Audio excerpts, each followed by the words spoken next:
ልጆቼ የእናቶች ጊዜ በትርታ 97.6 FM የሬዲዮ ጣቢያ ዘውትር እሁድ ከቀኑ 8 ሰዓት እስከ 9 ሰዓት የሚቀርብ የሬዲዮ ፕሮግራም ነው።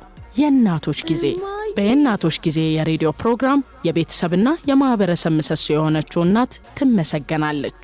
የእናቶች ጊዜ የተለያዩ እንግዶች በእናትነት የህይወት ጉዞ በልጆች አስተዳደግ ዙሪያ ያለፉበትን ተሞክሮና ውጣ ውረዶች በማንሳት ይመካከራሉ።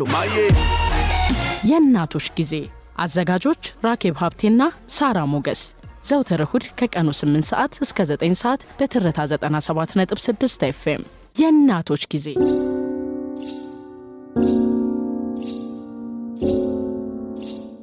ሰላም ጤና ይስጥልን የተከበራችሁ ውድ የእናቶች ጊዜ ተከታታዮች እንደምን ሰነበታችሁ?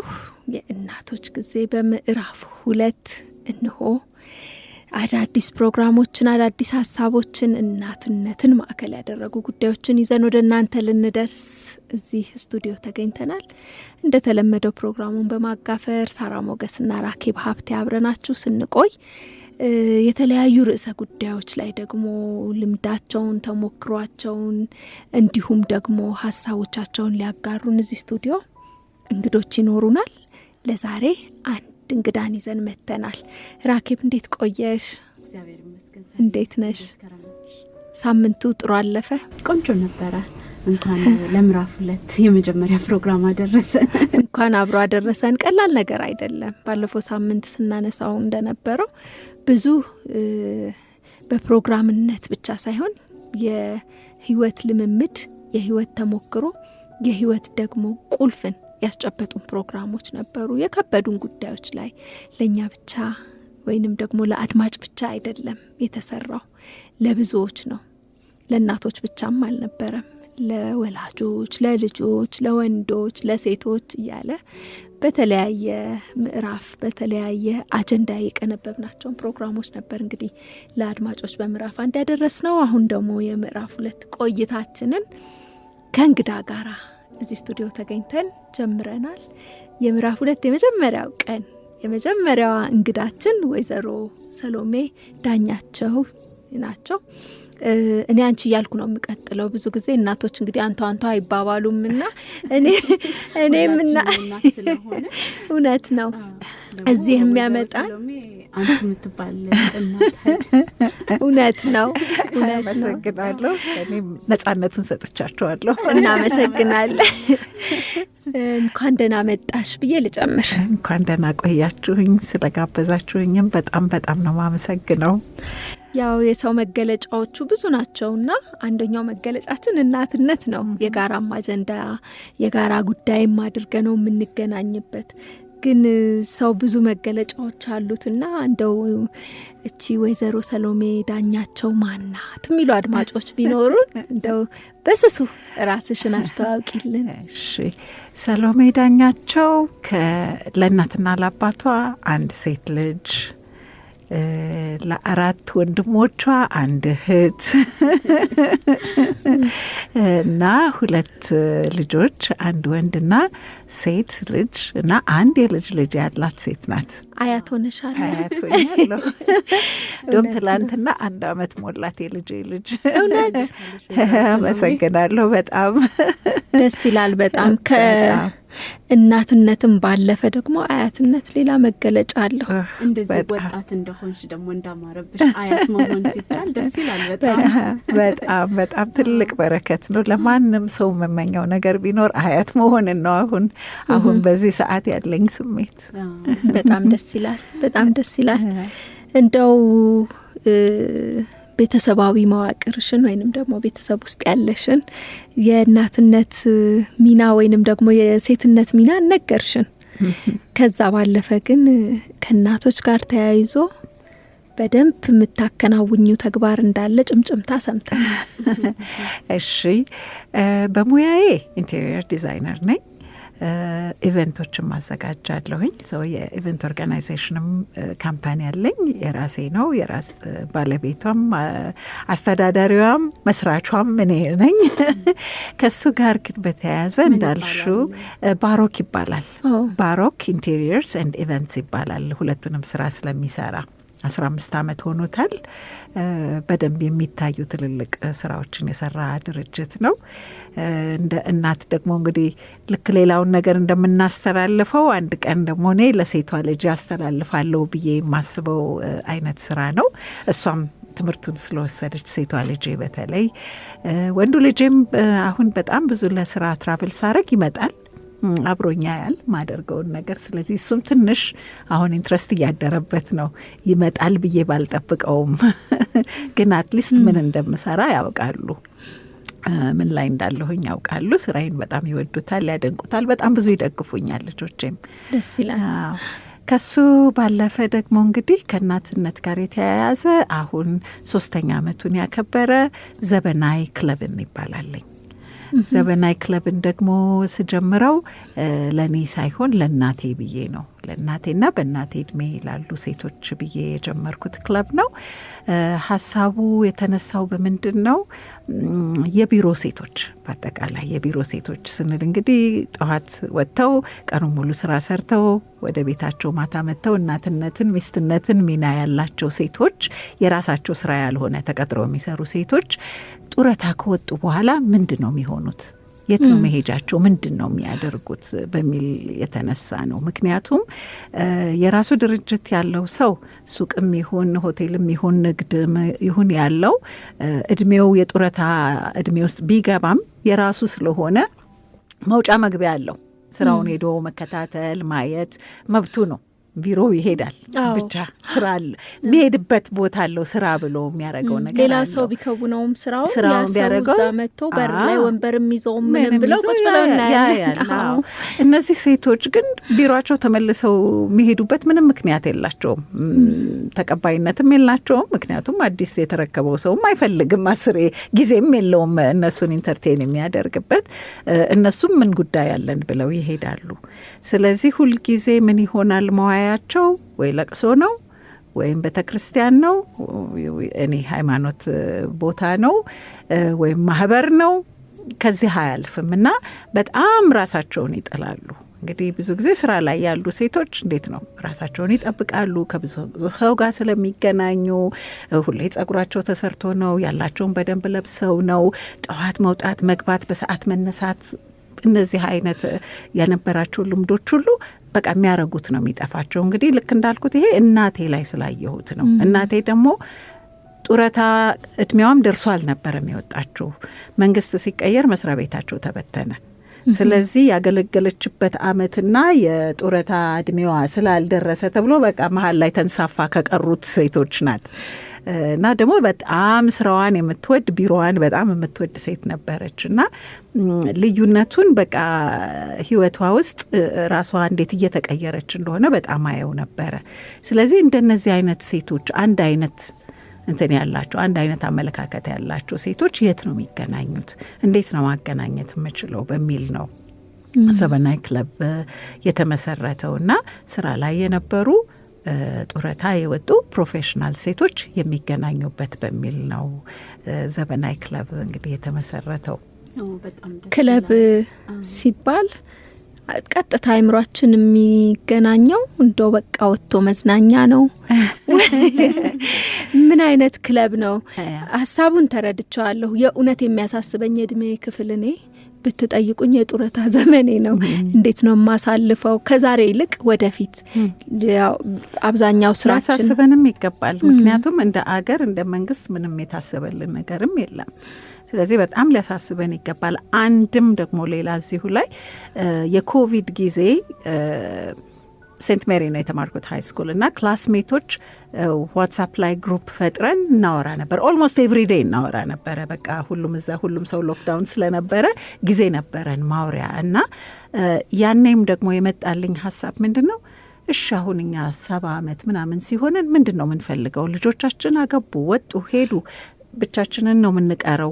ወይ ከባልሽ ጋር ነው የምትቀሪው ወይም ከሁለት አንዳችሁን ደግሞ አንዱ ሄዶ ሊሆን ይችላል። ስለዚህ ምንድን ነው የሚያስፈልገኝ ብዬሳስ በጣም ቆንጆ ላግዠሪየስ ቤድሩም ከነሽንት ቤቱ፣ ከዛ በላይ ምንድን ነው የሚያስፈልገኝ? ማኔጅ ማድረግም አልችልም።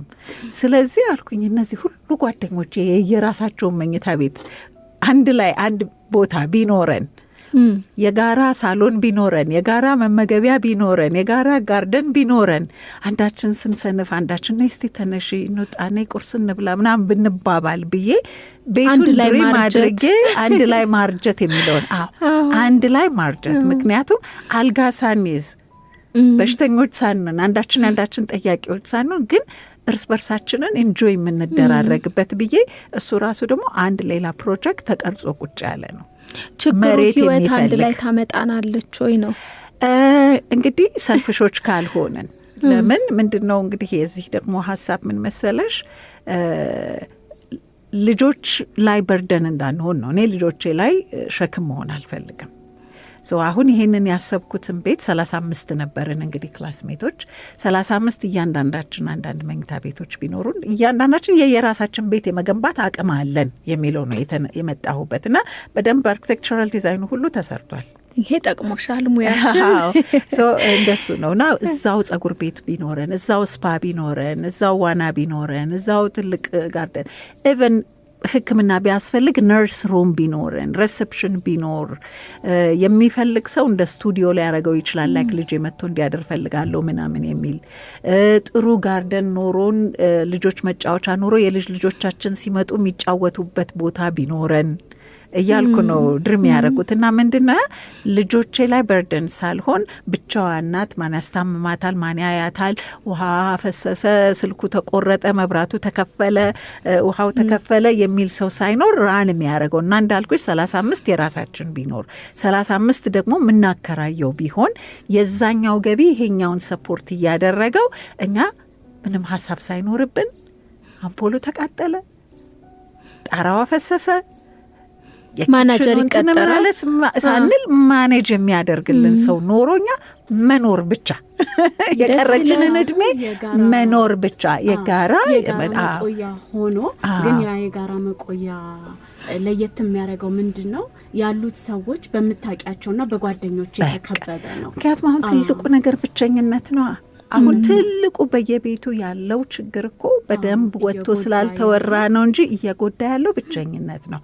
ምክንያቱም ድሮ ዘመድ ይመጣል፣ ከባል ሀገር ዘመድ ይመጣል፣ ትምህርት ቤትም ቢሄድ ምንም ቢል ቴኬር ያደርጋል። አሁን ግን እንደሱ አይነት ነገር የለም። ተቀጣሪ ብለሽ የምታመጫቸውም ያን ያህል ታማኞች አይደሉም። በተለይ ደግሞ ወንዶች ሲሆኑ ደግሞ ይብሳል። ወንዶች ሆነው ብቻቸውን ሲሆኑና ልጆች ሳይኖሩ ገንዘብ እያለ አይናቸው ስለማያይ ገንዘባቸውን ይሰረቃሉ። እቃ ግዙልኝ ብለው ሲሰጡ መልስ ይመጣላቸው ወይ የውሸት መልስ ነው የሚሰጣቸው። ባንክ እንኳን ሄደው ብራቸውን ለመውሰድ መኪና እያለ መንዳት የሚያቅታቸው ሰዎች አሉ። እውነት ነው። እነዚህ እንደ ሀገር ሊያሳስበንና በጣም ልናስብበት የሚገባ ነው።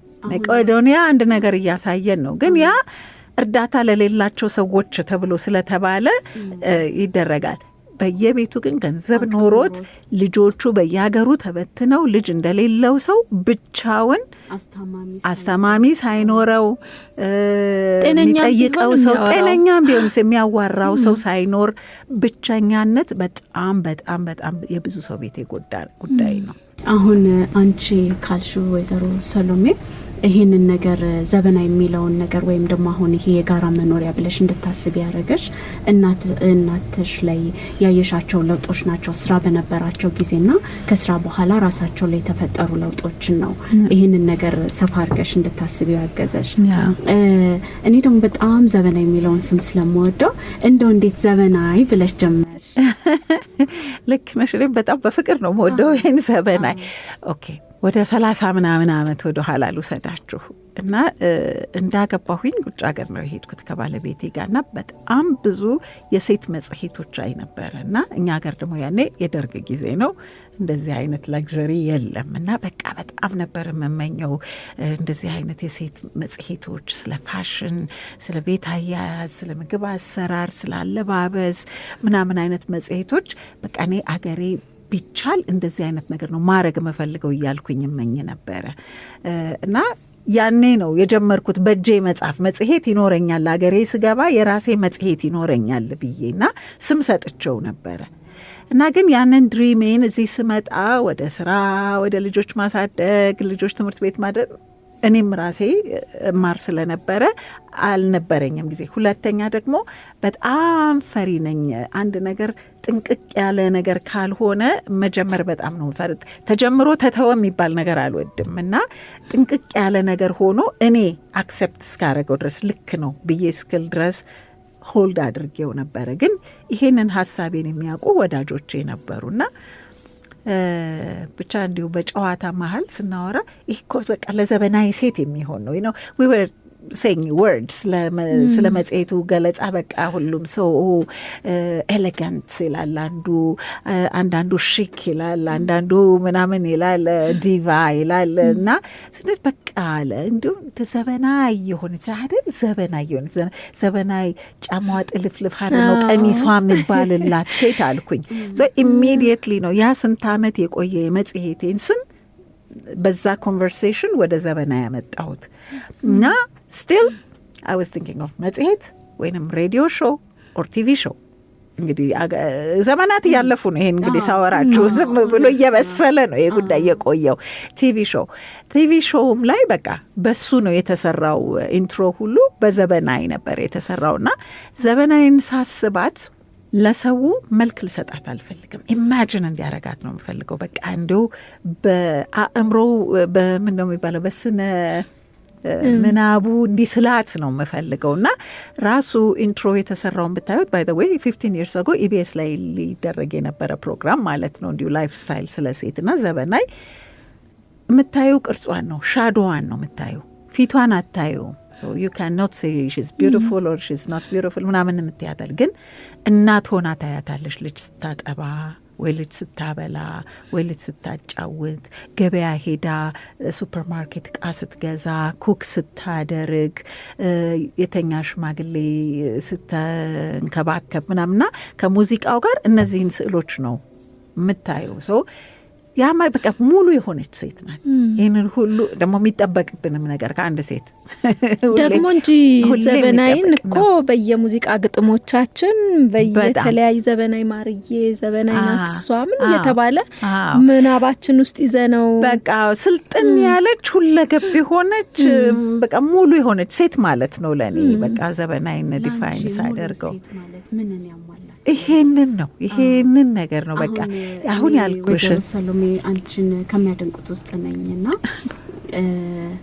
በስራ ስኬታማ ነሽ፣ ብዙ ነገሮች ላይ ትሳተፊያለሽ፣ ራስሽን በመጠበቅ ጎበዝ ነሽ እና በተለይ እነዚህ ፕሮቶኮል ነክ ነገሮች ላይ ምናምን በጣም ጎበዝና ጥንቅቅ ያልሽ ነሽ እና አሁን እነዚህ አይዲያዎች ደግሞ ፉል ኦፍ አይዲያ ነሽ። በጣም ብዙ ነገሮች ሀሳብ አለሽ፣ የመስራትም አቅሙም አለሽ። ግን የሚይዝሽ በጣም እንዲጠንቃቃ ስለሆንሽ እነዛ ነገሮች የምትፈልጊበት ደረጃ እስከሚደርስ ብለሽ ነው እና እንደዚህ አንድ ሴት አሁን አንቺን ከማየው የተለያዩ ስራዎችን ትሰሪያለሽ። እናት ነሽ፣ ከእናትነት አልፈሽ አያት ነሽ።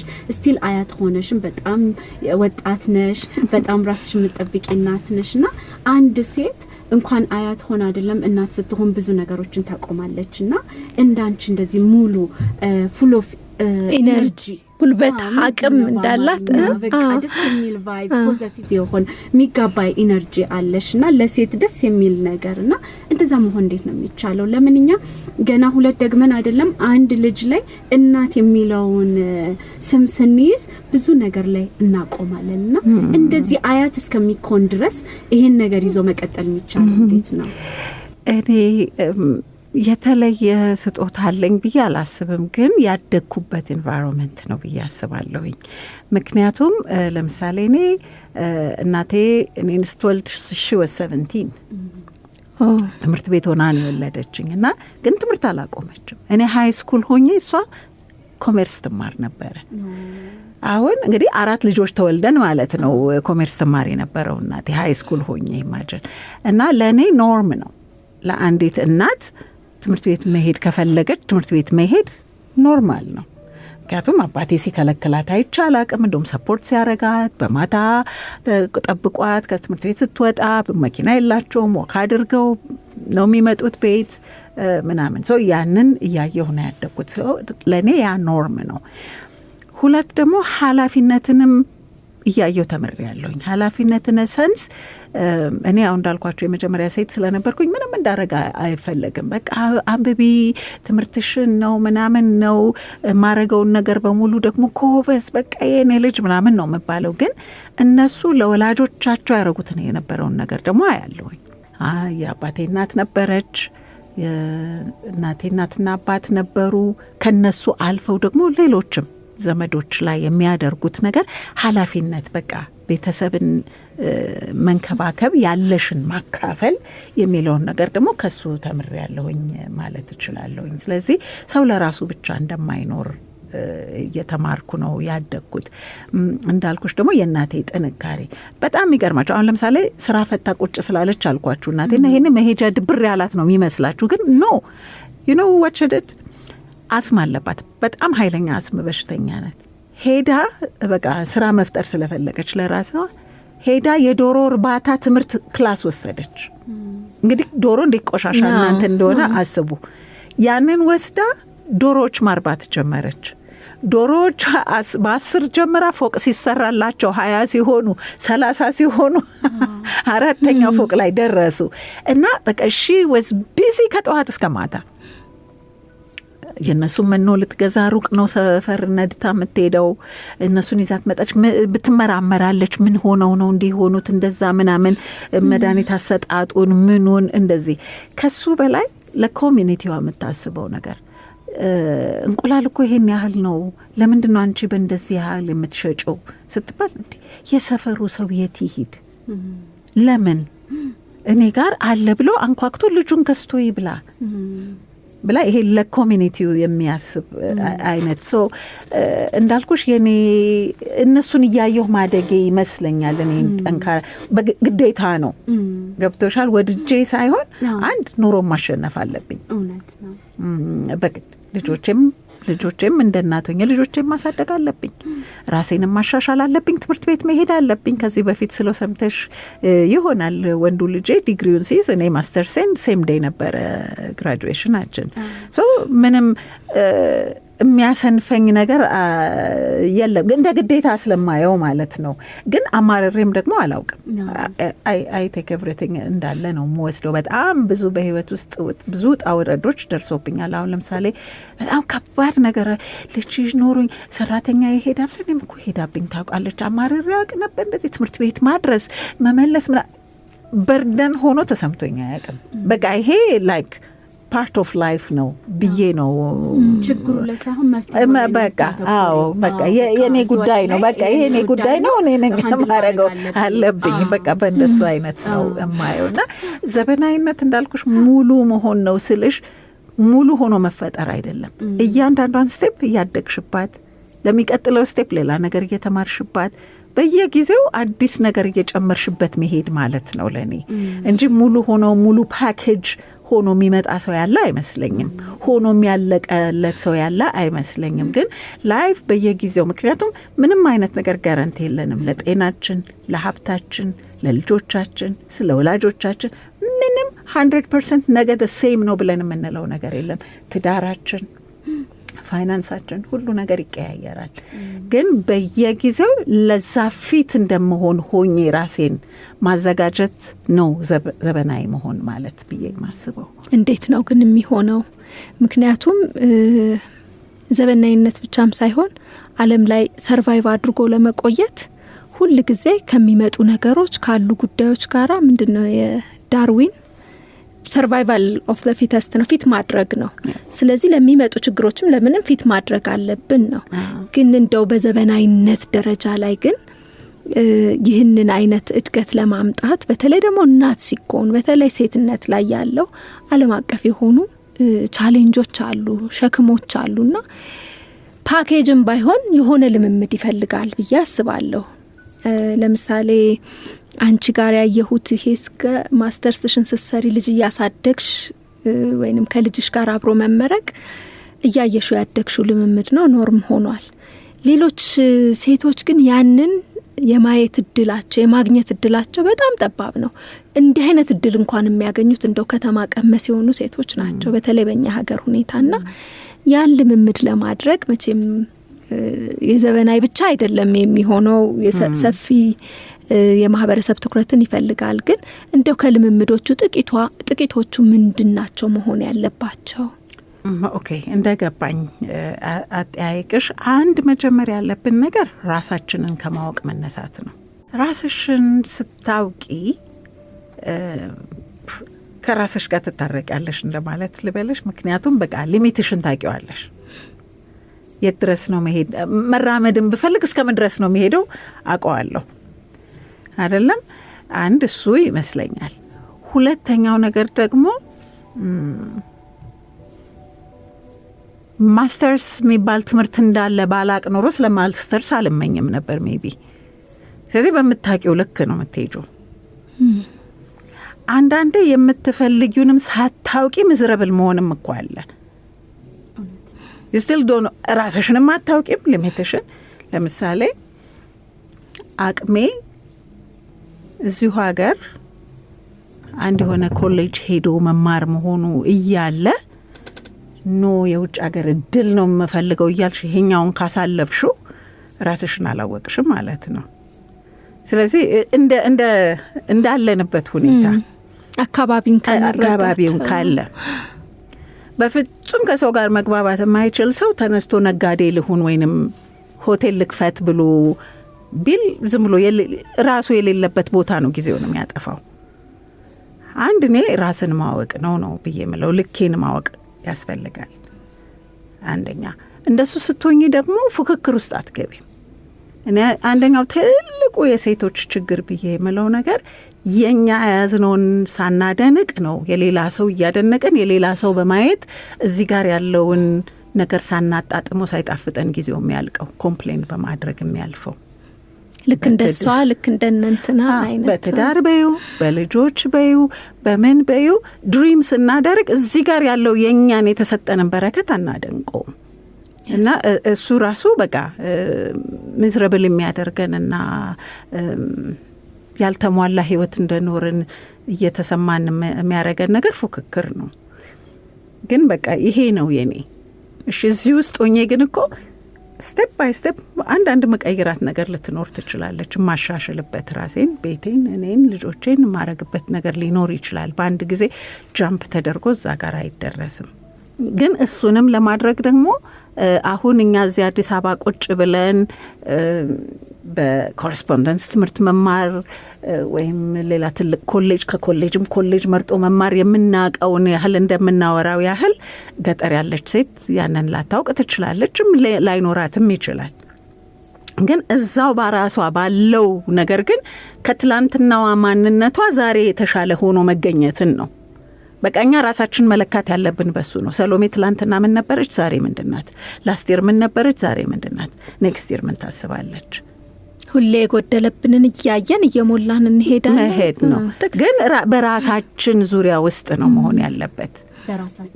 በራሳችን ልክ ነው መሆን ያለበት። የመጣሁት ነገር ሌላው ሰው አይቶ ከመጣው ነገር ላይገናኝ ይችላል።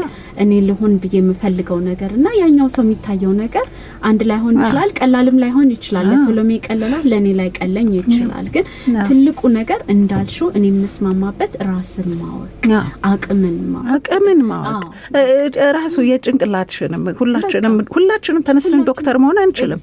ሁላችንም ፓይለት፣ ሁላችንም ነጋዴ መሆን አንችልም። በቃ በተሰጠን ልክ ግን ከትላንትና ማንነታችን ዛሬ አንድ ነገር ጨምረን መኖር ነው ዘበናዊነት ለኔ። አንድ እናት 6 ልጅ ታሳድግ ድምጿ ላይ ይሰማ ይችላል። ያለውን ውጣ ውረዱንም ቤት ውስጥ ሰው አጋዥ ባይኖራትም ልጇ ቢታመም ኮሽ ሳይል ሃንድል አድርጋ በትክክል ሁለት ይዘን ደግሞ ልንል እንችላለንና ልክ ነው። እንደ አቅማችንን እንደ እንትናችን መኖር ነውና ዘበናዊ ፕሮግራም ይሄ ከተጀመረ 3 አመት የሞላው በየአመቱ ነው አይደለ? ካልተሳሳትኩ የሚደረገው። እንዴት አዩት እናቶች? ዋው ወደዱት በጣም ወደዱት። ፕሮግራሙ ምን አለው? እንዴት ነው የምታሳልፉት? አሁን እነዚህ ሴቶች ምን መሰሏቸው? ቅድም መዝናናት ብቻ ነው ወይ ክለብ ሲባላል? የሴትስ መዝናናት ነው። እነዚህ ሰዎች እኮ ኮምፒቲሽኑን ጨርሰዋል።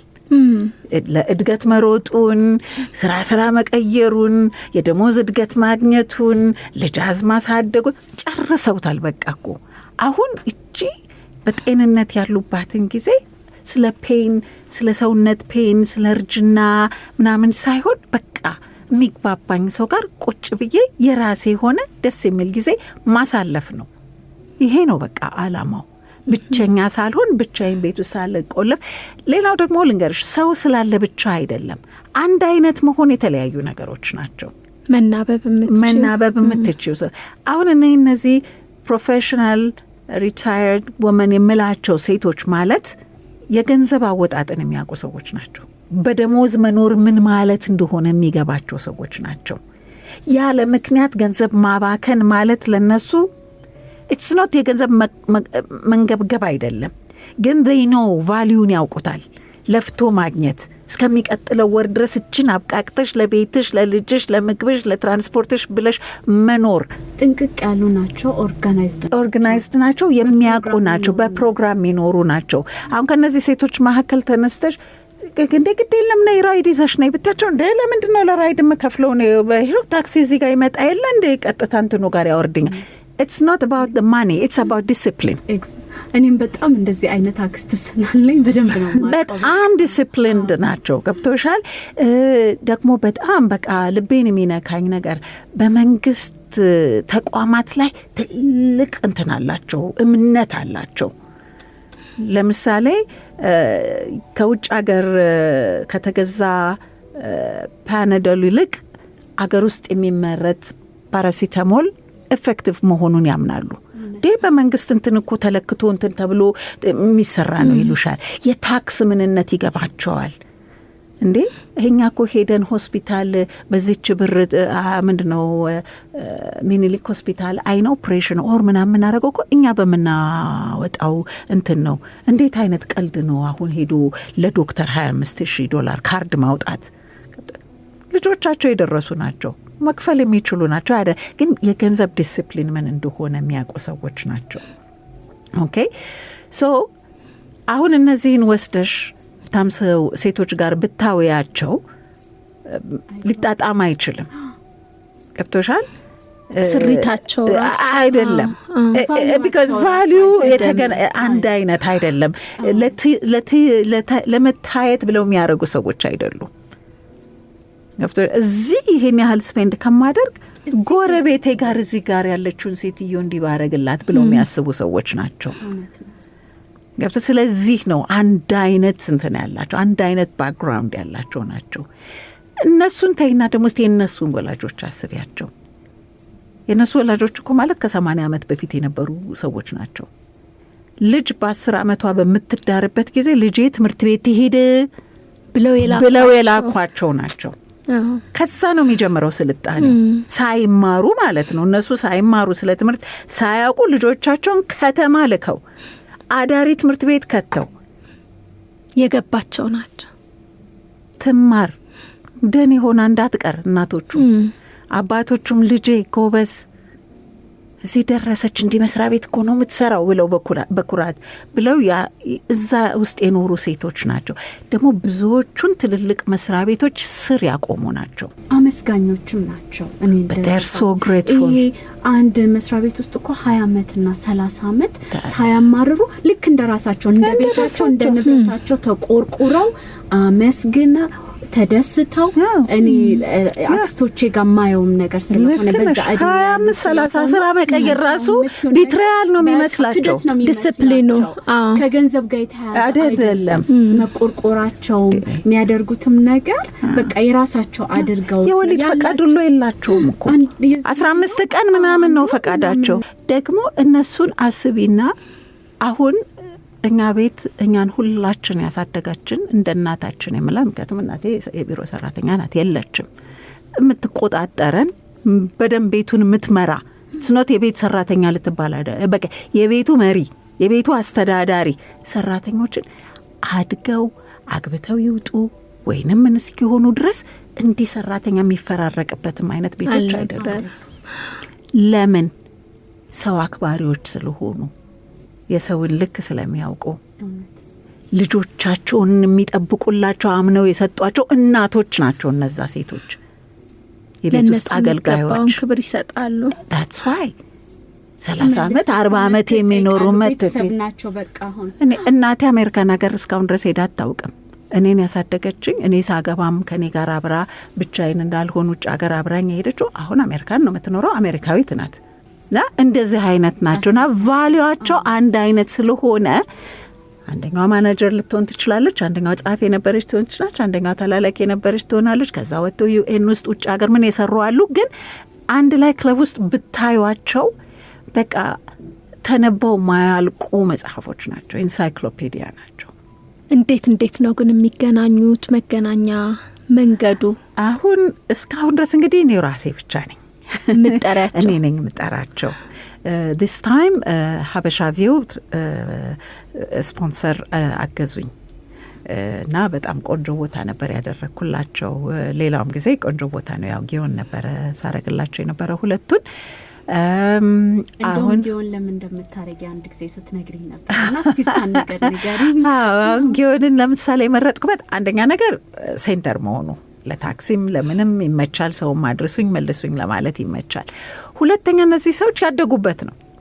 የራሳቸውን ሰርግ የተደረገበት ነው። ግማሾቹ ናይት ክለብ የደነሱበት ነው። ዴት የወጡበት ነው። ሶ ትዝታ አለው፣ ሜሞሪ አለው እና በጣም በቃ እንዴት ደስ የሚል ጊዜ ነው ያሳለፉት። በቃ ይመሻል ምናምን ብለው ያሰቡት ሁሉ ተረሳ፣ ጨለማ ሆኖ በቃ ሲደንሱ ከትዝታቸው ጋር ተገናኝተው ማለት ትምህርት ቤት የሚተዋወቁ ሰዎች ተገናኙ። በመስሪያ ቤት የሚተዋወቁ ሴቶች ተገናኙ። ሁሉም የራሱን የጡረታ ዘመን ሼር አረገ፣ የወጡ ተናገሩ። ግማሹ እንዴት ራሴን አቢዩዝ አድርጌያለሁ ለስራዬ ብዬ ፀሐይ አላውቅ ምን አላውቅ ባክፓኬን ተሸክሜ በየፊልዱ መሄድ እንደዚህ አይነት ነገር አሁን እንዴት በጤናቸው ላይ አፌክት እንዳረጋቸው። ግማሾቹ ለልጆቼ ጊዜ ያለመስጠት ስራዬን እንዲስል ምናምን ብለው ይሉ ነበረ። በጣም ብዙዎቹ ልጆቻቸው ሰክሰስፉሎች ናቸው። ስለ እናት ስናወራ እኮ እነሱን ነው መጠየቅ ያለብን። የ6 ወር ህፃን እያጠባች ያለች ስለ እናትነት ምንድን ነው የምትነግረን? ልጅ እኮ ወልዶ አሳድጎ የሆነ ቦታ ያደረሰ ሰው ነው ስለ እናትነት ፕሩቭ ሊያወራ የሚገባው። እናትነትን በደንብ የኖረ ፐርፌክት ኑሮ እናት ነበርኩኝ ላይሆን ይችላል። ገብቶሻል? ግን ይሄን ማረግ ነበረብኝ፣ ይሄንን ባረግ ኖሮ ግን ይሄን በማረጌ ደግሞ እንዲህ ሆነ ብለው የሚሉ በጣም ብዙ እናቶች አሉ። በየኢንተርቪው ላይ በጣም ወጣት እናቶችን ስለ እናትነት ስለ ልጅ አስተዳደግ እንዲናገሩ ሲጠየቁ እነሱ እኮ ምክር ጠያቂ መሆን ነው ያለባቸው። እውነት ነው ብዬ አስባለሁኝ። እና እንደዚህ ነው። እና ዋናው ዓላማ ዞሮ ዞሮ ይሄ ክለብ እንዲገናኙ ነው። ግን ሲገናኙ በልተው ጠጥቶ መለያየት ብቻ ሳይሆን ኢንፎርሜሽን ሼር ይደራረጋሉ። ለምሳሌ ሞስት ኦፍ ዘም አር ሊቪንግ አሎን ትልቅ ቤት ውስጥ። አሁን ስለ ፋይናንስ የሚያውቅ ሰው አመጣለሁ። ያ ሰው ትንሽ ነገር ኦኬ፣ እናንተ አሁን እኮ ላይፋችሁን ሚኒማይዝ ብታደርጉ ይሄ እንዲህ ቢሆን የዚህኛው ገንዘብ ደግሞ ለጡረታ ጊዜ ከዚህ በኋላ ላለው እድሜያችሁ እንደዚህ ሊሆን ይችላል ብሎ የሚያማከራቸው ሰው። የጤና ሰዎች እናመጣለሁ። እነሱ ደግሞ ቀላል ኤክሰርሳይሶች ለምሳሌ ወገቤን አመመኝ ይላሉ፣ ጉልበቴን አመመኝ ይላሉ። ሰው ለነሱ የሚሆን ነገር እዛው ያወሩላቸው። ኢትስ ፋን ባይ ኢትሰልፍ። በቃ እዛው ፕራክቲስ ሲያደርጉት ማየት ምናምን ራሱ ደስ ይላል። አተነፋፈስ፣ ቀጥ ብሎ መቀመጥ፣ ቀላል ኤክሰርሳይሶች ምናምን። ምግብን በተመለከተ ጥሩ ናቹራል የሆኑ ምግቦችን መመገብ እንዴት ጥሩ እንደሆነ፣ ለስኳር ምንድነው፣ ለደም ብዛት ምንድነው፣ እነዚህን አይነት ነገሮች ሼር ይደራረጋሉ። ሶ ዝም ብሎ ተገናኝተው በልቶ ጠጥቶ መለያየቱ ሳይሆን ይሄ ነው። አሁን በቅርቡ የመጽሐፍ ሪቪው ይኖረናል። አንድ መጽሐፍ የሚያነብሰው በዛው ልጋብዝሽ ነው መጽሐፎችሽ አንዱን እነሱን ምንድን ነው አለን የግሩፕ ፔጅ ስላለን እዛ ላይ መጽሐፍ የምትፈልጉ በዚህ ቀን እንዲህ ቦታ አለ ተመዝገቡ። ሁሉም የራሱን ነው የሚችለው። ኦኬ ይሄ አመታዊው ሲሆን እስካሁን ድረስ እንዳልኩሽ በኔ እና አሁን በሀበሻ ቪው እና በኔ ነው የተደረገው። ግን አሁን እንደዚህ አይነት ኤክስፔንሶች ሲሆን ለዛን ቀን የሚሆነው የሻይ የቡና ወን ለቬኒው የሚከፈለውን ነገር ሁሉም ከየራሱ ኪስ ይከፍላል፣ ሼር ያደርጋል። የራሱን ፓርት ብቻ ይከፍል። ግጥስ ነው ገንዘብ ትርፍ ማግኛ ድርጅት አይደለም። እንደዛ ደግሞ ሲሆንም ያ ኢቨንት የኔነት ስሜት ይሰማል። ሶ የራሳቸው ሻይ መጠጣት ከሆነ ሻይ ነው፣ ቡና ከሆነ ቡና ነው፣ ውሃ ከሆነ ውሃ ነው። ሶ አንድ መጽሐፍ የሚያነብላቸው ሰው አረጋለሁ። ያ ሰው ስለ መጽሐፉ ሊያነብላቸው ወይ መጽሐፉን ያነብላቸዋል ወይ ስለ መጽሐፉ ይነግራቸዋል። ጥያቄና መልስ ሊኖር ደግሞ በጣም ቻሌንጅ ሊያደርጉ የሚችሉ ሴቶች ናቸው። ይሄ የተነገራቸውን ተቀብለው የሚሄዱ አይነት ሴቶች አይደሉም። ሶ እንደሱ አይነት አሁን አዲስ አበባ በጣም ብዙ ተቀያይሯል። ብዙ ሰው አቤት እንደው መንገዱ እኮ ጠፍቶኛል ምናምን ይባባላሉ። ሶ ቱር ላረግላቸው አስቤያለሁኝ። ሶ አንድ ቫን አድርጌ አዲስ አበባን በደንብ ቱር አድርገው ከዛ ሲወጡ አንድ ቆንጆ ቦታ ራታቸውን በልተው አይገርምም እንትን መንገድን አየሹ ምናምን ተባብለው ወደ የቤታቸው እንዲሄዱ ሶ እንደዚህ አይነት የተለያዩ አክቲቪቲዎች አትሊስት ዋንስ አ ማንት እንዲኖር ነው እንግዲህ ፕላኔ። የተለያዩ አክቲቪቲዎች በወር አንዴ ደግሞ ይገባቸዋል። እናቶች በተለይ የኢትዮጵያዊ እናቶች ሁሉ ነገራቸውን ሰጥተው አንድ ነገር ሲያደርጉ እናትም ሲሆን ያላቸውን ሰጥተው ነው። ስራም ሲሰሩ ለቤተሰባቸውም ሲኖሩ ሁሌም ከእውነትና ከልብ ነው። በቃ ዘመናዎች ናቸው። ሁሉን ነገር ወላጆቻቸውን ቴኬር አድርገው ዘመድ አዝማድ ቴኬር አድርገው ደሞዝተኞች ሆነው እንዲያት ከባል ሀገር ይምጡ ከምን ይምጡ አሳክመው ገንዘብ ሰጥተው ወጣትን ሴቶች ኑ ብለው ቤታቸው አስቀምጠው አስተምረው ድረው ከልጆቻቸው ሌላ ስንት ሰው ቀይረው የአገር ባለውለታዎች ናቸው እነዚህ ሰዎች። እኛ አሁን ስልጣኔ ብለን ከራሳችን ውጭ ለሌላ ማሰብ ብዙ ነገር ላይ ያቃተን መጥቷል። በራችንን ዘግተን ነው የምንኖረውና ግን እውነተኛ ስኬትና እውነተኛ እናትነት ወይ ዘበናይነት ግን ለሌላ መትረፍ ነው። ከዚህ እናቶች ምንማረው አንቺ ዘበናይ ብለሽ ከምትጋብዣቸው እናቶች ወይ ከኛ አያቶች እናቶች ምንማረው ግን ያንን ነው። እንደው እዚህ ላይ አብሬ ማንሳት እንፈልገው የዘሮ ሰሎሜ ያንቺና የእናትሽ ግንኙነት ምን ይመስላል? እንዴት ነበረ? we're best friends እኔና እናቴ በጣም ጓደኛሞች ነን። ከኔ አልፋ የኔ ጓደኞች የሷ ጓደኞች ናቸው። በጣም ሰው ማዳመጥ የምትችል ሴት ናት። እንደውም ጓደኞቼ በዚህ ዘመን እዚህ ቦታ መፈጠር የሌለባት ሴት ናት ይሏታል። በጣም she's very much advanced በብዙ ነገር የምታይበት መንገድ በጣም የተለየ ነው ብዙ ነገር እና ጓደኞቼ ከእናቶቻቸው ጋር ማይሉትን ነገር አብረዋት ያወራሉ። በጣም ቅርባቸው ናት ከኔም እንኳን አልፎ እና እኔም ጋር ሳድግ ራሱ ቲኔጅ ሆኜ እንዶ ሌላ ራሴ ያረኩትንም ነገር በሌላ ሰው እንኳን አስመስዬም ቢሆን እንዶ ከፈራኋት አወራዋለሁ። ምንም ስለኔ የማታውቀው ነገር የላትም እና በጣም ቤስት ፍሬንድስ ነን። ከእናት ጋር አሁን እንደዚህ አይነት ቅርብ የሆነ በጣም በነጻነት የተሞላ ፍቅርና መከባበር ላይ የተመሰረተ ግንኙነት ሲኖር ብዙ ጥቅም ያለው ይመስለኛል እና ዛሬ ላይ ላለኝ ማንነት ከእናቴ ጋር ያለኝ ግንኙነት ምን ሰጥቶኛል ብለሽ ታስቢያለሽ? እንደ እናት ለምን አሁን ወጣት እናቶች አሉ እኛም እናት ነን እና እንደው ልጆቻችን ላይ ያለን ግንኙነት ምን ቢመስል ለልጆቹ ማንነት ነገ ይጠቅማል ብለሽ ታስቢያለሽ? አንደኛው ነገር በጣም ትልቅ እምነትን እናቴ ላይ እጥላለሁ። ማለት ሁሉን ነገር ስለምታውቅ ሁሉን ነገር ስለምነግራት እሷም ቀድማ ስለምታስጠነቅቀኝና ሁሉን ነገር ስለምናወራበት ኮንፊደንስ አለኝ። አንድ ጥፋት አንድ ጉድለት ቢመጣ ህይወቴ ውስጥ የምወድቅበት ቦታ እንዳለ አምናለሁኝ። ፈርቻት ሳልነግራት እንደማልቀር አምናለሁ። ሰው ያንን ነው እኔም ልጄ ላይ ለማድረግ እያረኩ ያሳደግኩት። ምክንያቱም ብዙ በቅርቤ የነበሩ በኔ እድሜ ያሉ ሴቶች ላይ ብዙ ነገር አይቻለሁኝ። ምክንያቱም ወይ ወደ ጓደኛ ነው የሚሄዱት፣ ወይ ወደ ዘመድ ነው የሚሄዱት፣ ወይ ወደ ቦይፍሬንድ ነው የሚሄዱት። ምክንያቱም ቤት ውስጥ ካሉት ከእናት ከአባት ይልቅ እነዚህኞቹ የሚቀርቧቸው ስለሚመስላቸው ማለት ነው። ለእኔ ግን ትልቅ ኮንፊደንስ ማለት ቤተሰብ ነው እና አይ ነው ምንም አጥፍቼም ይሁን ተበድዬም ይሁን ምንም ይሁን መመለሻ መጠጊያ አማካሪ መካሪ የሚደርስልኝ ሰው እንዳለኝ ያንን ነገር ፈጥሮልኛል። እኔም ልጄ ላይ ለማድረግ የሞከርኩት ይሄንን ነው እና ሁልጊዜም የምሰጣት ኮንፊደንስ ይሄ ነው። want to do it ግን ሜክ ሹር በቃ ይሄ እንዲህ መሆኑን ኤኒዌይ ኤኒ ታይም አም ሂር whenever ማውራት ስትፈልጊ አለሁ እኔ ጋር መምጣት ስትፈልጊ አለሁ ብዬ በሩን ከፍታለሁ። ያ ትልቅ ነገር ይመስለኛል።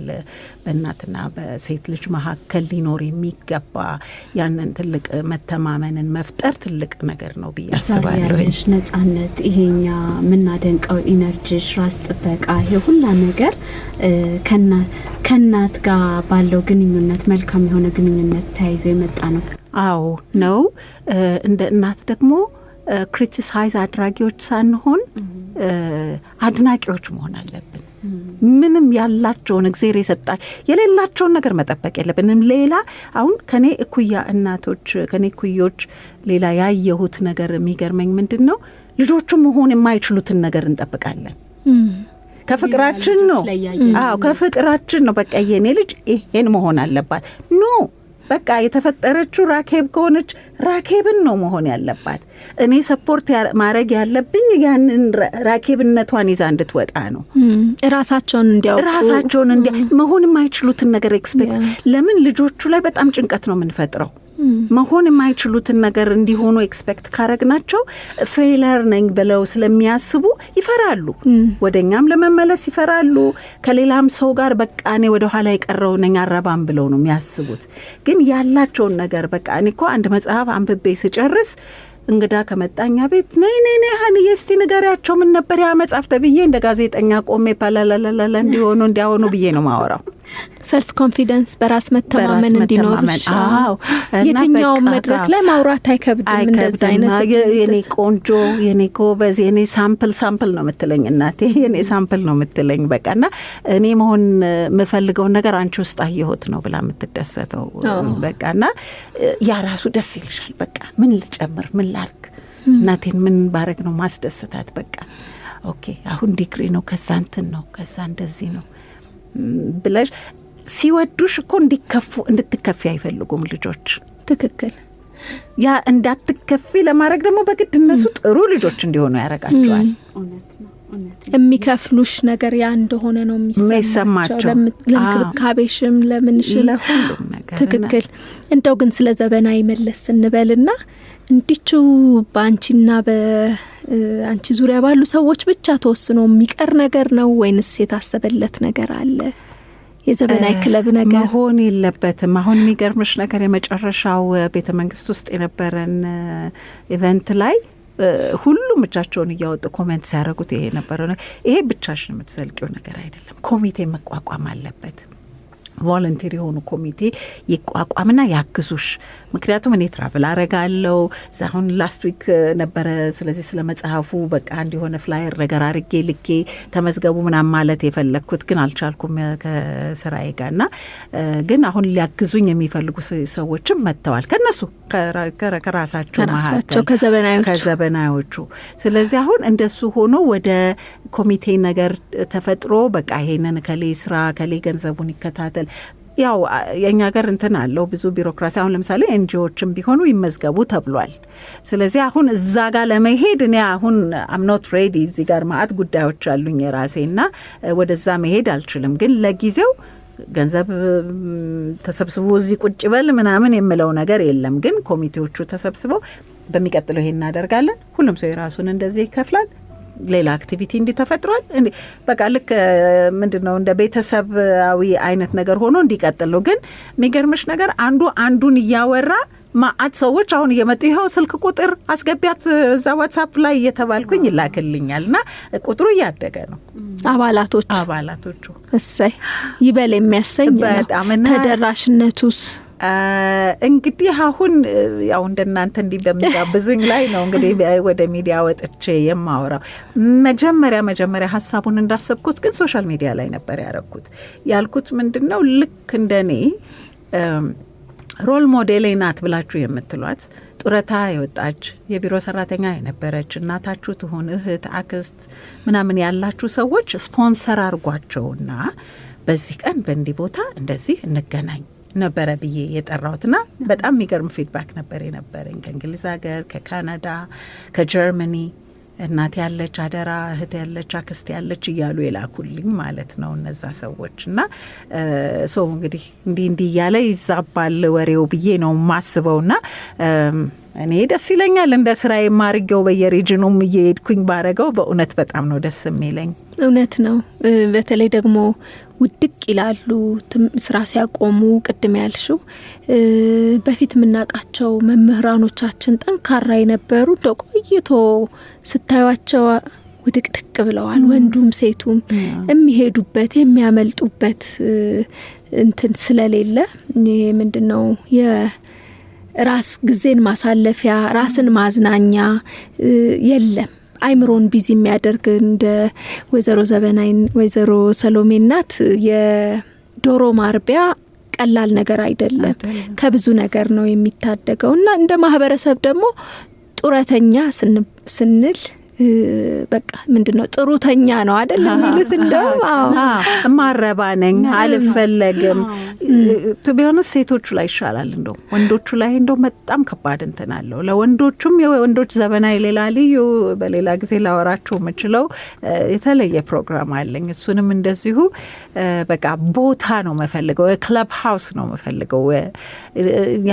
ያንን ቦታ ባገኝ እነዛን አባቶች ካሉበት ነው እንዳያስቡም ራሴ ቫን ኖሮኝ ሄጄ ፒክ አድርጊያቸው ልክ እንደ ስራ ጠዋት መጥተው ቁጭ ብለው ጋዜጣ ማንበብ ማይችሉትም ሰው የሚያነብላቸው አድርጌ በሰዓታቸው መውሰድ ያለባቸው መድኃኒት ካለ ወስደው ለጤናቸው የሚስማማ ስናክ ነገር በልተው ወደ 9 ሰዓት ላይ ለናፕ ወደ ቤታቸው ሄደው የስራ ልብሳቸውን አወላልቀው የሚተኘው በቃ ወደ ቤታቸው። ግን ምውልበት አለኝ ሄጄ የምጫወትበት ቦታ አለ። ከፈለጉ ካርታ ይጫወታሉ። ከፈለጉ እነዚህ ሰዎች እኮ አንድ ሰው ቁጭ አድርጌ እዚህ ጋር ታሪካቸው እንኳን ቢቀዳ መጽሐፍ ይሆናል። ብዙ ነገር ይገኝበታል። ያንን ክለብ ሃውስ እኔ ኢንቨስት ማደርገው ገንዘብ ነው እንጂ ያጣሁት በጣም ብዙ ነው ማሰብ። በጣም ብዙ ሀሳቦች አሉኝ። እና ሰሎሜ አሁን ከዚህ ከዘበናይ ሰዓታችንም እያለቀ ስለሆነ ላውጣሽና እስቲ ያንቺ የእናትነት ጉዞ የአያትነት ጉዞ ምን እንደሚመስል ንገሪኝ። እኔ እንዳልኩሽ በቃ በጣም ልጆኜ ነው እንግዲህ ያገባሁት እና የወለድኩት። ወንዱን ልጄን ነው መጀመሪያ የወለድኩት። ጓደኛዬ ነበረ። ኤቢሲዲ ያወቀው በእኔ በማነበው ፊክሽን መጽሐፎች ላይ ነው። በቃና ሳነብ ቤት ወጣት እናትነት ተለምዷል። እናትሽም አንቺን ሲወልድሽ በጣም ወጣት ነበር። ወንድሞቼም በሙሉ ሁሉም በጊዜ አግብተው በጊዜ የወለዱ ናቸው እና በቃ ጓደኛዬ ነው ልጄ። እኔና እሱ ብቻ ደግሞ 5 ዓመት ጋባላቸው ከሴት ልጄ ጋርና እኔና እሱ ማለት በቃ እስካሁን ድረስ ማለት ነው በቃ ቤስት ፍሬንድስ ነን። እና እንደሱ አይነት ነው። ሴቷም ልጄም ስትወለድ በቃ የትም ቦታ ሲሄድ ከኔ ጋር ናቸው። ጸጉር ቤት ሊሄድ፣ ስፓ ሊሄድ፣ ቅዳሜ አሁን ለምሳሌ ፈረንሳይኛ ማር ነበረ አሊያንስ አብረውኝ ሄደው እዛው ቁጭ ብለው ጋርደን ሲጫወቱ ምሳ ሰዓት ወተን ደግሞ ከዛ አይስክሬማቸው ምናምን ገዝቼ ደግሞ ቤት ምንም ጉዳይ ቅዳሜና እሁድ የለኝም። ቅዳሜ ከሰዓት ሁል ጊዜ የእናትና የአባቴ ጊዜ ነው። እኔም ወንድሜም ልጆቻችንን ይዘን ሄደን እነሱ ቤት ነን። ከአያቶቻቸውም ጋር የአያት ታሪክ የቤተሰብ የአያት የቅድመ አያት ታሪክ በደንብ ነው የሚያውቁት። እሱ እየተነገራቸው ነው ቅዳሜ እየሰሙ የኖሩት ያደጉት ማለት ነው። ከኔም ጋር እንዳልኩሽ የትም ቦታ ሊሄድ የትም ቦታ ከኔ ጋር ናቸው አብረውና ያው ከቤት ሲወጡ ነው እንግዲህ እስከወጡበት ጊዜ ድረስ እና እንደውም ሴቷ ላይ ነው በጣም ፈጠን ያልኩት 16 አዳሪ ትምህርት ቤት ስትገባ አሜሪካ ነገር። ግን እሱም ቢሆን በቃ አይ ሜክ ሹር በቀን አንድ ስልክ ይፈቀድላታል፣ ሳላወራት አልተኛም። አዳሪ ትምህርት ቤት ብዙ ማውራታቸው ወይ አንድ ነው በቃ የሚፈቀደው፣ ወይ አባቷ ከደወለ እኔ አልደውልም፣ አንዴ ነው መጠራት የምትችይው።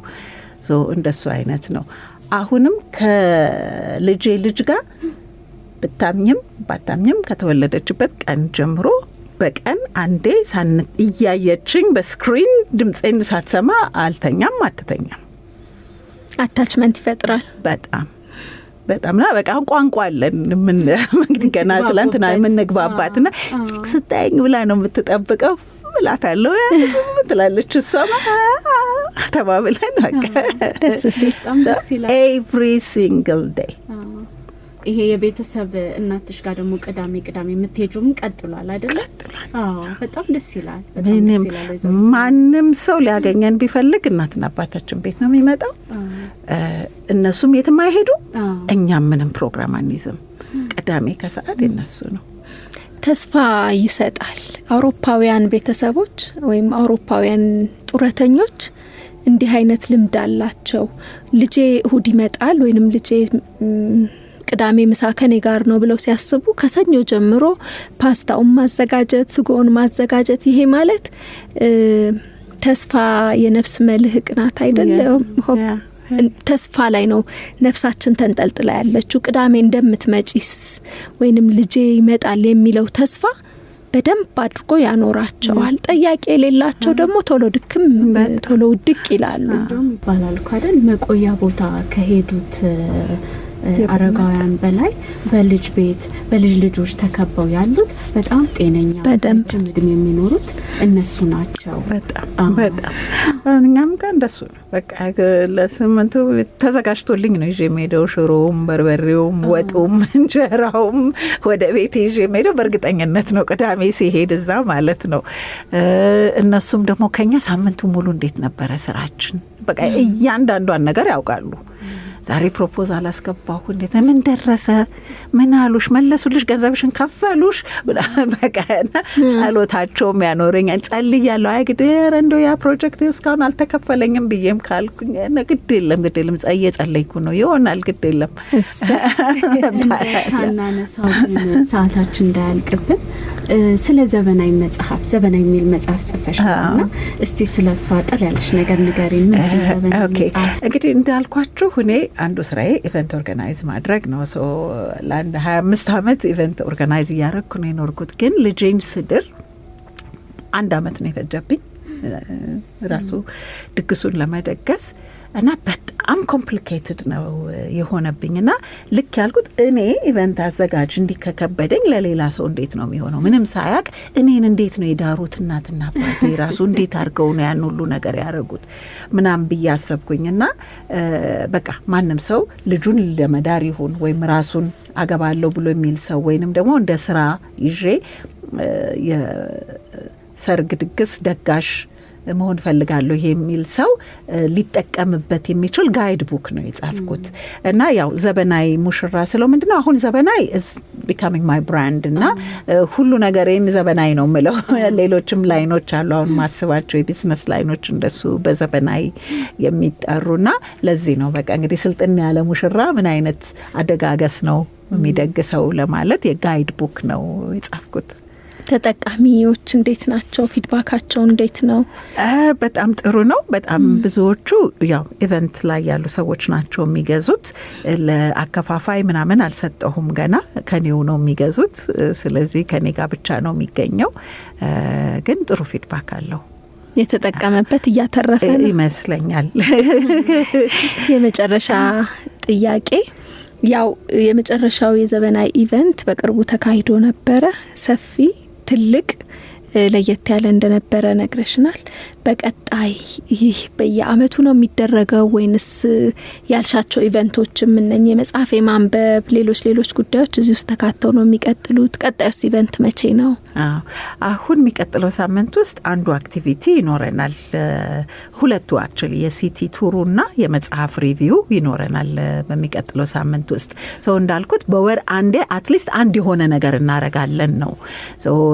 አሁን በፕሮግራሜ ውስጥ ያስኳቸው የመጽሐፍ ሪቪው አለ፣ የሲቲ ቱር አለና አንድ ደግሞ የክራፍት ስለሚወዱ ሴቶች እጅ ስራ ለመስራት ለሚወዱ ሴቶች አንድ እኔ ላይንስ ክለብ አባል ነኝና የኔ ክለብ የሚረዳው አንድ ኤንጂኦ አለ። ህጻናት ሲንግል ማዘርስ የሚያሳድጓቸውን ህጻናት የሚማሩበት ትምህርት ቤት አለ እና እዛ ውስጥ ያው ትምህርት ቤቱን ለመደጎም ተብሎ የእጅ ስራዎች ይሰራሉ። እዛ ሄደው ልጆቹን እያዩ እየተጫወቱ እዛው ጋርደን ውስጥ እነሱም ደግሞ የሚወዱትን ዳንቴል ይስሩ፣ ስዕል ይስሩ፣ ጥልፍ ይጠለፉ፣ ብቻ አንድ ሞርኒንግ ቡናቸውን እየጠጡ ህጻናት ሲቦርቁ እያዩ የሚወዱትን ክራፍት ነገር እዛው ከሚሰሩ ሴቶች ጋር አብረው እንዲውሉ 3 ነገሮች ፕሮግራም አድርጌያለሁ። ሶ ከሶስቱ አንዱ ወደሚፈልጉት መመዝገብ ይችላሉ። ምክንያቱም እዚህም እዛም ማለት ስለማይችሉ 3ቱም ጋር ሄዳለሁ የሚል ሰው ካለ ይቻላል። ሰዓቱ የተለያየ ስለሚሆን ግን በወር አንዴ አንድ አክቲቪቲ ይኖራል። በጣም ደስ ይላል። በጣም ደስ ይላል። መጨረሻ ደግሞ የኔ ጥያቄ ለወጣት ሴቶች እና ለእናቶች ምን ትመክሪያለሽ? እንዳንቺ በእናትነቱም ከዛም ደግሞ በስራቸው የሚወዱትን ነገር ህልማቸውን ማሳክተው ለመኖር ምን አይነት መንገዶችን ይጠቀሙት ያለሽ? 1-3 ነገር ነገር የመጨረሻ በመጀመሪያ ራሳቸው ያሉበትን ሁኔታ ይውደዱ ነው የምለው። ቢ ግሬትፉል። እናትነት እኮ በጣም ትልቅ ስጦታ ነው። ገንዘብ ስላለሽ ምትገዢው ነገር አይደለም። ስለዚህ እንደ በረከት ሊቆጥሩት ይገባል ለተሰጣቸው ልጅ እና በቃ እድለኞች እንደሆኑ ማሰብ አለባቸው። በቃ እኔ እድለኛ ስለሆንኩኝ ይሄን ልጅ የኔ ሆነ፣ የሌላ ሰው እንኳን አልሆነም እኮ የኔ ነው የሆነው በቃ ያንን በደስታ መቀበል፣ እናትነትን በደስታ መቀበል። ህይወት ውስጥ ሁሉ ነገር አይሟላም። ብዙ ነገሮች ሊጎሉ ይችላሉ። የትኛው ነው ፕራዮሪቲ? ልጆችን ጥሩ ትምህርት ቤት ማስተማር፣ ልጆችን ማብላት፣ ወይንስ ሌላ ቢዝነስ መክፈት፣ ስራ መቀጠር? የትኛው ነው? ያንን እያዩ ተራ አውጥተውለት ታክል የሚደረገውን ፕሮብለም ተራ በተራ ሁሉም ባንዴ መሟላት አይችልማ። ሁሉም የሚሟላለት ሰው ሊኖር ይችላል፣ እድለኛ ነው። ኦኬ። ግን ብዙዎቻችን እንደሱ አይደለም። ስለዚህ አንድ በአንድ ዛሬ የቱ ነው? ዛሬ ልጆቼን እስከ ተወሰነ ጊዜ አመት ድረስ በራሴ እንዲያድጉ የኔን አመል ይዘው የኔን ማንነት ይዘው እንዲያድጉ ማሳደግ ከሆነ እዛ ላይ መስራት፣ በሚቀጥለው ደግሞ የሆነች ትንሽ ትምህርት ጨምሬባት እንደዚህ አይነት ስራ መስራት፣ ወይ መቀጠር ሊሆን ይችላል፣ ወይ የራስን ስራ መጀመር ሊሆን ይችላል። ምን ይችላል ሰው ያንን ስቴፕ ማውጣት፣ የቱ ነው ፕራዮሪቲ ብሎ ማለት። ግን መጀመሪያ ያለንበትን ነገር መውደድ። በቃ እኔ ይሄ ነኝ። ሰሎሜ እዚህ ጋር መሆን የለባትም ብሎ የሚከፋው ሰው ካለ አዝናለሁ፣ ወይ ይምጣና ይርዳኝ የሚቀይረኝ ነገር ካለ። ግን ዝም ብሎ ግን አይዘንብኝ፣ አይበሳጭብኝ ወይም አያግልለኝ። እጅግ በጣም ደስ ይላል የነበረን ቆይታ። ብዙ ያወቅንበት ለእኛ ብቻ አይደለም፣ በዙሪያችን ያሉ ጡረተኛ ቤተሰቦቻችንን፣ ዘመዶቻችንን ዞር ብለን እንድናይ ብዙ ነገሮችን ጫር አድርገሽልናል። እጅግ አድርገን ነው የምናመሰግነው። በቀጣይ ያሰብሻቸው እቅዶች፣ በተለይ ደግሞ እነኚህን ዘመናዊ የሆኑ የትናንትናው ከሌለ የወደፊቱ አይኖርም አይደለ? ስለዚህ ትናንትና ላይ እየሰራሽ ያለሽው ነገር ይበርታ ይቀጥል የሚባል ነው። ምክንያቱም ዛሬ ላይ የሚሰሩ ስራዎች ለእኛ ነገም ጥሩ መሰረት ይጥሉልናልና እውነት ተስፋ ሰጥቶናል። በተለይ ለኔ በግሌ ተስፋ የሚሰጥ ነገር፣ ነገን ጓጉቼ እንድጠብቀው የሚያደርግ ነገር ነው ያገኘሁበት። አንቺም ደግሞ በጋበዝንሽ ሰዓት ጥሪያችንን አክብረሽ እዚህ ልምድሽን፣ ተሞክሮሽን፣ ስራሽን፣ ብዙ ነገሮችን ልታጫውችን ልታወጊን ስቱዲዮ ስለተገኘሽ ከልብ አድርጌ አመሰግናለሁ። በእኛ በአዘጋጆቹ በሳራ ሞገስና በራኬብ ሀብቴ ስም እንዲሁም በእናቶች ጊዜ አድማጮች ስም እኔም በጣም ነው ማመሰግናችሁ ራኬብና ሳራ። ለኔም ጥሩ እድል ነው የሰጣችሁኝ። ምክንያቱም በእንደዚህ አይነት አጋጣሚ ካልሆነ ዘበናዊ ክለብን እንደ ቢዝነስ ስላልሆነ የማየው በዙሪያዬ ባለው ነው እስካሁንና ይሄ ግን ጥሩ አጋጣሚ ሆኖ በጣም ብዙ ሰው ጋር እንደሚደርስ ተስፋ አደርጋለሁ። እኛም እናመሰግናለን። ውድ አድማጮቻችን እስካሁን ስትከታተሉት የቆያችሁት በትርታ 97.6 ኤፍኤም ዘወትር እሁድ ከ8 ሰዓት እስከ 9 ሰዓት ወደ እናንተ የሚደርሰውን የእናቶች ጊዜን ፕሮግራም ነው። ለዛሬ ማዕከሉን ዘበናዊነት ላይ ያደረገውን ፕሮግራም እንደዚህ አድርገን አቅርበንላችኋል።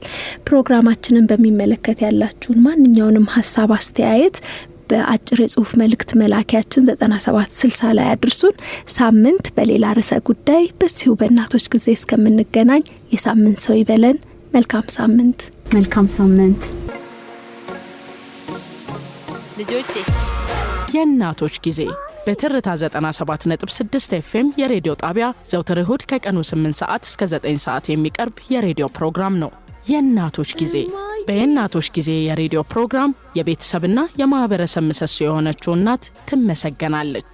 የእናቶች ጊዜ የተለያዩ እንግዶች በእናትነት የህይወት ጉዞ በልጆች አስተዳደግ ዙሪያ ያለፉበትን ተሞክሮና ውጣ ውረዶች በማንሳት ይመካከራሉ።